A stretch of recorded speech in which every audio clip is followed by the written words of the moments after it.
नमस्कार, जनमत की पुकार में आप सभी का स्वागत है। दिल्ली के त्रिनगर क्षेत्र के प्रमुख राजनीतिक चेहरा संजय बगड़िया दिल्ली प्रदेश कांग्रेस कमेटी के प्रवक्ता नियुक्त किए गए। दिल्ली प्रदेश कांग्रेस के प्रवक्ता बनाए गए संजय बगड़िया निगम चुनाव में कांग्रेस को मिलेगा बगड़िया के अनुभव का लाभ। दिल्ली नगर निगम के चुनाव नजदीक हैं। अधिक से अधिक वार्डों पर कब्जे के लिए पार्टियों ने रणनीति बनानी शुरू कर दी है। चुनाव में किसी पार्टी की जीत किसी क्षेत्र के मतदाताओं के साथ ही वहां के स्थानीय प्रमुख राजनीतिक चेहरों पर भी निर्भर करती है। दिल्ली प्रदेश कांग्रेस ने इसी बात को ध्यान में रखते हुए त्रिनगर विधानसभा क्षेत्र के एक प्रमुख राजनीतिक व्यक्तित्व संजय बगड़िया को अपना प्रवक्ता नियुक्त किया है। संजय बगड़िया को प्रवक्ता बनाए जाने का लाभ कांग्रेस पार्टी के मतदाताओं के प्यार व समर्थन के रूप में मिल सकता है। गौरतलब है कि पुराने कांग्रेस से संजय बगड़िया त्रिनगर विधानसभा क्षेत्र के प्रमुख राजनेताओं में से एक हैं। त्रिनगर विधानसभा क्षेत्र के कोहाट सभी 4 वार्डों के मतदाताओं पर इनकी अच्छी पकड़ है। हालांकि हाल ही में बगड़िया कुछ समय के लिए कांग्रेस छोड़कर आम आदमी पार्टी में चले गए थे, लेकिन अब ये फिर से कांग्रेस परिवार का हिस्सा बन गए हैं। इन दिनों संजय बगड़िया दिल्ली नगर निगम चुनाव के मद्देनज़र कांग्रेस पार्टी की नीतियों से स्थानीय मतदाताओं को अवगत कराते हुए पीछे छूट गए पार्टी के जनाधार को वापस लाने का महत्वपूर्ण कार्य कर रहे हैं। नमस्कार, आप देख रहे हैं जनमत की पुकार न्यूज़ और मैं अभी मौजूद हूँ राजस्थली अपार्टमेंट में और हमारे साथ मौजूद हैं जो आम आदमी पार्टी छोड़कर कांग्रेस में आए थे और कांग्रेस पार्टी ने इन्हें बहुत बड़ी जिम्मेदारी दी है। दिल्ली प्रदेश कांग्रेस कमेटी के प्रवक्ता बनाए गए हैं। बगड़िया साहब, आपको बहुत बहुत बधाई प्रवक्ता बनने पर। बहुत बहुत धन्यवाद जायसवाल जी। निश्चित रूप से एक बहुत बड़ी जिम्मेवारी मुझे पार्टी ने दी है और मैं पूरा प्रयास करूंगा कि जिस भी उम्मीद से पार्टी ने मुझे ये जिम्मेवारी दी है मैं उसको निभा सकूं। किन शब्दों में शुक्रिया अदा करेंगे पार्टी के शीर्ष नेतृत्व का? देखिए, किसी भी शब्द से या किन्हीं भी शब्दों से उनका शुक्रिया अदा करना संभव नहीं है। निश्चित रूप से ऐसे समय में जब मीडिया विपक्ष के बिल्कुल खिलाफ है, विपक्ष की कहीं सुनवाई नहीं है, विपक्ष की आवाज़ को दबाने का प्रयास किया जाता है, उस समय में प्रदेश में एक अहम जिम्मेवारी का मुझे हिस्सा बनाया गया।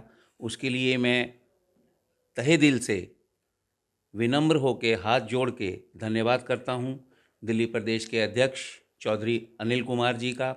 साथ ही साथ मैं हाथ जोड़कर विनम्रता से धन्यवाद करता हूँ श्री अनिल भारद्वाज जी, चेयरमैन कम्युनिकेशन डिपार्टमेंट दिल्ली प्रदेश कांग्रेस कमेटी का, जिन्होंने मुझे ये अवसर दिया।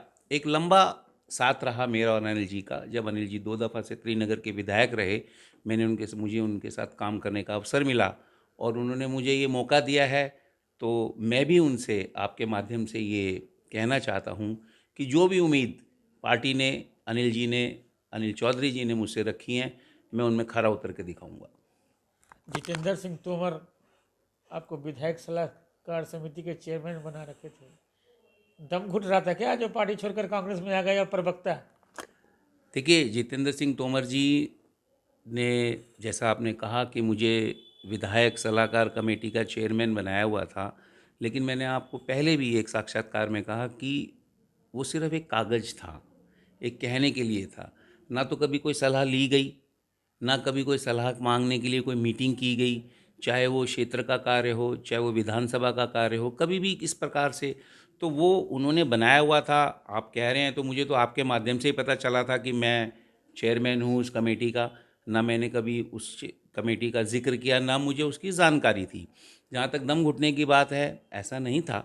तोमर जी मेरे मित्र थे, मित्र हैं और मेरी तरफ से हमेशा मित्र रहेंगे। परंतु कुछ स्थितियाँ ऐसी होती हैं जब आप एक तरीके से ये महसूस करते हैं कि कोई सुनवाई नहीं है।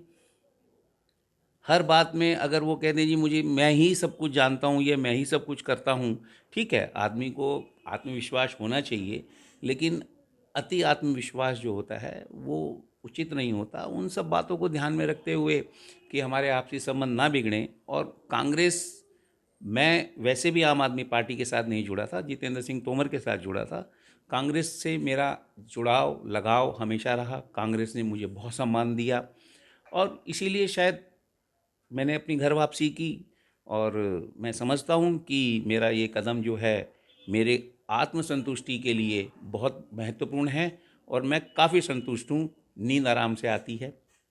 अच्छे लोगों में मेरी घर वापसी हो गई है। सभी लोगों से मेरा बहुत अच्छा संबंध है। दिल्ली में एमसीडी चुनाव की सुगबुगाहट तेज हो गई है। आप भी फॉर्म वगैरह ले आए हैं, एप्लीकेशन फॉर्म प्रदेश से? देखिए, ये सुगबुगाहट तो होनी है। और मैं आपको ये बता दूं, व्यक्तिगत रूप से मैं फॉर्म लाया हूँ नहीं लाया हूँ ये तो मैं शायद आपको नहीं बताना चाहूँगा। लेकिन अगर आप प्रदेश का दौरा करेंगे तो आप देखेंगे कि लोगों में बहुत उत्साह है। तमाम दिल्ली की तरफ से बहुत सारे लोग चाहते हैं कि वो कांग्रेस की टिकट पे चुनाव लड़ें, कांग्रेस की तरफ से लोगों का प्रतिनिधित्व करें। और मैं समझता हूँ जो उत्साह मैंने देखा है या जो मेरी बातचीत होती है, जो मैंने देखा है, निश्चित रूप से एक बहुत बड़ा बदलाव ये जो आने वाले निगम के चुनाव हैं उनमें होने वाला है। जनता पूरी तरीके से त्रस्त है। भ्रष्टाचार का मुद्दा ले लीजिए, चुनावी वादों का मुद्दा ले लीजिए, और ये लोग आपस में जब कभी भी कोई बात होती है तो एक दूसरे पे इल्ज़ाम लगा देते हैं। अरे भाई, आप लोग यहाँ पर इल्ज़ाम लगाने के लिए लोगों ने आपको नहीं मनोनीत किया था या नहीं चुनाव में आपको जिताया था। समस्याओं का वो कहेंगे वो करेगा, वो कहेगा वो करेगा, तो समस्या का समाधान करेगा कौन? लोगों ने कांग्रेस का राज्य भी देखा है, कांग्रेस का समय भी देखा है, कांग्रेस का शासन भी देखा है। और मैं समझता हूँ कि धीरे धीरे लोगों को समझ में आने लगा है। जो लोगों ने एक गलत कदम उठा लिया था उन्हें एहसास हो रहा है और वो कांग्रेस की तरफ वापसी करेंगे, ऐसा मेरा पूर्ण विश्वास है। कितनी बड़ी लड़ाई, मतलब खेला तो नहीं बिगाड़ेगा कांग्रेस, या खेल बिगाड़ने वाला कांग्रेस है, या चुनाव भी जीतेंगे? देखिए, खेल बिगाड़ा तो जिसने है सबको पता है। लोगों को भ्रमित किया गया, लोगों को धोखे में रखा गया, लोगों को ऐसे ऐसे ख्वाब दिखाए गए, बाद में जिसको उन्होंने जुमला कह दिया। अगर आप कोर्ट की टिप्पणी देखें, कई कोर्ट की टिप्पणी में तो यहाँ तक भी कहा गया कि ये चुनावी वादे जो आपने किए हैं वो निभाने पड़ेंगे और आगे से भविष्य में चुनाव ने भी न्यायालय ने भी आपको चेतावनी दी है। विशेष रूप से जो दिल्ली में सत्तारूढ़ पार्टी है उनको चेतावनी दी है कि आप इस प्रकार के वादे ना करें जो आप पूरे नहीं कर सकते। और सारे वादे, आप मुझे बताएं कौन सा कार्य हुआ है? भ्रष्टाचार की अगर आप बात करें तो चरम सीमा पे है। सिर्फ बीजेपी के ही जो पार्षद हैं, मैं पहले भी कह चुका हूँ, केवल वो ही भ्रष्टाचार में लिप्त हैं ऐसा नहीं है। जहाँ जहाँ आम आदमी पार्टी के निगम पार्षद हैं वहाँ पर भी भ्रष्टाचार की बहुत बातें आती हैं। हमारे क्षेत्र में ही जहाँ जहाँ निगम पार्षद हैं आम आदमी पार्टी के, उनके बारे में बहुत सारी बातें आती हैं। और मैं नहीं समझता कि ऐसी बात है कि वहाँ पर कोई पूरी तरीके से भ्रष्टाचार में लिप्त हैं वो लोग। मगरिया साहब, आम आदमी पार्टी के मुख्यमंत्री, कैबिनेट मंत्री, सारे विधायक, सारे पार्षद राज्यों के चुनाव में हैं। पंजाब है, गोवा है, उत्तराखंड है, दिल्ली मॉडल दिखाते हैं और आप कहते हैं भ्रष्टाचार। मुझसे ज़्यादा पत्रकार महोदय जायसवाल जी, आप जानते हैं, आपने इन दिनों में बहुत लोगों के साक्षात्कार किए हैं, मैंने देखा भी है, और उसमें निकल के आता है कौन सा दिल्ली मॉडल। आप मुझे ये तो बताएं कौन सा दिल्ली मॉडल जहाँ पर कितने हज़ार राशन कार्ड बने ही नहीं हैं, पेंडिंग है, वो मॉडल दिखाना चाहते हैं। पेंशन जो कांग्रेस के समय में मिलती थी, नई पेंशन बनना तो छोड़िए, पुरानी पेंशन भी बंद कर दी है, क्या वो मॉडल दिखाना चाहते हैं? जो कोविड काल जिसमें लोगों ने अपनी जानें गंवाई, उस समय क्या स्थितियां थी? अस्पतालों में बेड नहीं मिल रहे थे, ऑक्सीजन नहीं मिल रही थी, क्या वो दिल्ली मॉडल दिखाना चाहते हैं? क्या जो जिसका मॉडल ये दिखाते हैं मोहल्ला क्लिनिक में, वहाँ पर आपने भी साक्षात्कार किया था, जब बात की थी वहाँ 3 बच्चों की गलत दवाई देने से मृत्यु हो गई, क्या वो मॉडल दिखाना चाहते हैं? क्या जगह जगह पर भ्रष्टाचार जो लेंटर के पैसे लिए जा रहे हैं वो मॉडल दिखाना चाहते हैं? जहाँ तक वो शिक्षा की बात करते हैं कि भाई स्वास्थ्य का तो आपने कोरोना काल में देख लिया, जो स्वास्थ्य की हमने वर्ल्ड क्लास स्वास्थ्य बनाया उसका हाल तो आपने कोरोना काल में देख लिया। जहाँ तक आप शिक्षा के मॉडल की बात करते हैं तो अगर आप डेटा देखें तो जो ड्रॉप आउट की संख्या है वो बढ़ी है, दिल्ली की जनसंख्या बढ़ी है और सरकारी स्कूलों में ड्रॉप आउट की संख्या बढ़ी है। उसमें मतलब स्कूलों में बच्चों की संख्या बढ़नी चाहिए जबकि बच्चों की संख्या घटी है। तो कहाँ स्वास्थ्य? सिर्फ और सिर्फ विज्ञापन जीवी हैं, विज्ञापन करते हैं। कुछ नहीं करते हैं, कोई ऐसी बात नहीं करते हैं। जहाँ तक ये मॉडल की बात है, ये मॉडल ख़त्म हो चुका है। इस मॉडल पे तो कोई भी राज्य वोट देने को तैयार नहीं होगा, किसी भी सूरत में तैयार नहीं होगा। सिर्फ मुफ्त की बिजली और मुफ्त के पानी का, और वो भी कहाँ दे रहे हैं मुझे ये तो बताएं आप। किराएदारों को मुफ्त की बिजली की सुविधा कहाँ मिल रही है, आप मुझे बताएं। जल बोर्ड के, अभी जल बोर्ड ने खुद लिखा है कि जो हमसे गलत बिल बन गए थे हम उनका शुद्धिकरण करके भेज रहे हैं। अरे भाई, गलत बिल बन गए थे, बनाए गए थे, अब उसका स्पष्टीकरण दें ना वो। और जल बोर्ड में इतना बड़ा घोटाला जो है उसका स्पष्टीकरण क्यों नहीं देते केजरीवाल जी? स्पष्टीकरण दें कि इतना बड़ा घोटाला क्यों हो रहा है, घाटे में क्यों चल रहा है जल बोर्ड। तो ये सब बातें हैं, कोई मॉडल नहीं है, कोई मॉडल वॉडल नहीं है। जनता समझ गई है, ठीक है, कई दफ़ा गलती हो जाती है, भ्रांति हो जाती है, उसमें समय लगता है और वो समय आ गया है। अब दिल्ली में कांग्रेस का दोबारा से लोगों को समझ में आया है और लोग पूरी ताकत के साथ कांग्रेस को लाने का प्रयास करेंगे। सकरपुर में एक प्रोग्राम में बोल रहे थे कि भाजपा का और कांग्रेस का सुपड़ा साफ कर देंगे, और नहीं तो मैं राजनीति से संन्यास ले लूँगा। देखिए, वो उनका एक व्यक्तिगत बयान है। अब वो भी हो सकता है एक चुनावी दाव हो, बाद में अगर ये स्थिति ना बने जैसा कि वो कह रहे हैं। मैंने वो भाषण नहीं सुना है, परंतु अगर आपने सुना है तो मैं तो आपकी तरफ से ही ये बात कह रहा हूँ कि अगर ऐसा नहीं हुआ जैसा कि वो दावा कर रहे हैं, तो क्या वो वास्तव में इस्तीफ़ा देंगे और कहाँ से इस्तीफ़ा देंगे? वो कौन से संवैधानिक पद पे हैं जिससे इस्तीफ़ा देंगे? किसी भी संवैधानिक पद पे नहीं है। वो पूर्व मंत्री हैं, पूर्व मंत्री तो रहेंगे, तो वो कौन से पद से इस्तीफ़ा देंगे ये भी स्पष्ट करें। और मैं नहीं समझता, वो ठीक है, वो उनका एक अपना कहना है और ये जनता के हाथ में है कि किसको वोट देना है, किसको नहीं देना, किसको जमानत जब्त बहुत बड़ी कराना है। पार्टी है कोहाट में आपके, आम आदमी पार्टी। हाँ, पार्टी तो बड़ी है, इसमें क्या शक है। कैसे मुकाबला करेंगे आप? सब, अगर आप पिछला विधानसभा का भी चुनाव देखें तो वहाँ से भी मेरे मित्र जितेंद्र सिंह तोमर जी वहाँ से भी नहीं जीत, स्वयं भी नहीं जीत पाए हैं। और अभी तो कोहाट में इतने सारे लोग इच्छुक हैं जिनकी टिकट कंफर्म हो चुकी है। मैंने तो सुना है कई लोग तो तरह तरह की बातें कर रहे हैं जो कि नहीं करनी चाहिए। और मैं समझता हूँ तोमर जी इस प्रकार के इंसान तो नहीं है। वो तो कह रहे हैं हमने ये कर दिया, हमने वो कर दिया, हमारी बात हो गई है। जहाँ तक मैं तोमर जी को जानता हूँ व्यक्तिगत रूप से, वो ऐसे इंसान नहीं है जैसा उनके बारे में चर्चा किया जा रहा है या उनको बदनाम करने की कोशिश की जा रही है उन्हीं के लोगों के द्वारा। 7-8 आदमी हैं और मैं तो चर्चा होती है तो मैं सुनता हूँ, जो कि एक गलत परंपरा है। क्या और चर्चा होती है? चर्चा यही होती है कि अब आप समझ सकते हैं राजनीति में चर्चा तो क्यों एक ही टिकट को तरीका, लेकर। टिकट को लेकर चर्चा होती है। अगर 8 आदमी ये कह रहे हैं कि मेरी टिकट जो है कंफर्म हो गई है, और क्यों हो गई है उसका जब वो बयान करते हैं तो आप भी जानते हैं, मैं भी जानता हूँ। और मैं समझता हूँ तोमर जी इस प्रकार के, मैं व्यक्तिगत रूप से तोमर जी को जानता हूँ कि किसी भी प्रलोभन में आके वो टिकट नहीं देंगे। परंतु अगर ऐसा है तो तोमर जी को भी इसका संज्ञान लेना चाहिए। और अगर ऐसी बातें हो रही हैं जो कि मेरी भी जानकारी में आई हैं, आप लोगों के माध्यम से भी और इधर उधर से भी, तो तोमर जी को उसका संज्ञान जरूर लेना चाहिए। क्या लगता है पार्टी आपको चुनाव लड़ाएगी, फॉर्म वगैरह लड़ेंगे ना?